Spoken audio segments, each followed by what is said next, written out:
everyone, today I want to show you how I plan out my week. This is a spread I do in my bullet journal at the beginning of every single week, and it just helps me figure out exactly what I have going on and how I'm going to get everything done.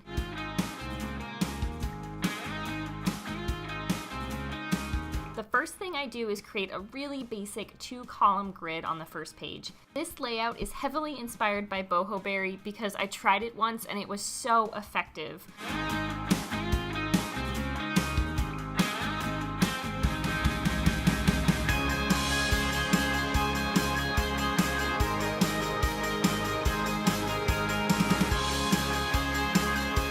The idea is, though, that you have 2 columns, and on the left-hand side, you write down anything that is time-specific. So for me, that's usually whenever I work, but that can also be appointments or different things where you have to show up at a certain time.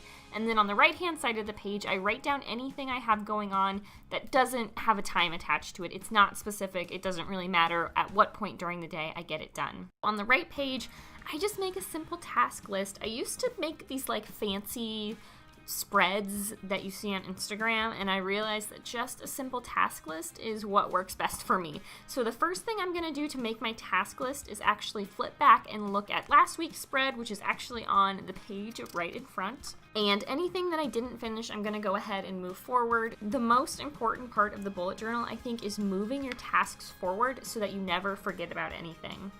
And then the rest of my tasks, I just kind of brainstorm. I see what videos I need to film, what I need to edit, different things I need to do. My task list for this week is a little short, but it'll probably get a little longer as the week goes on. After I finish my task list, I go back over to the first page and I create just a basic outline for which days of the week I can get stuff done. So I'm just going to kind of fill in based on my work schedule. The idea is that everything on the task list will have a time and place on this right-hand side of the calendar. That way, each specific task is assigned to a day. And that's it for my weekly layout. It's super simple. I'm not an artistic person, but it's really effective. I will see you guys in the next video, and until then, keep on dreaming.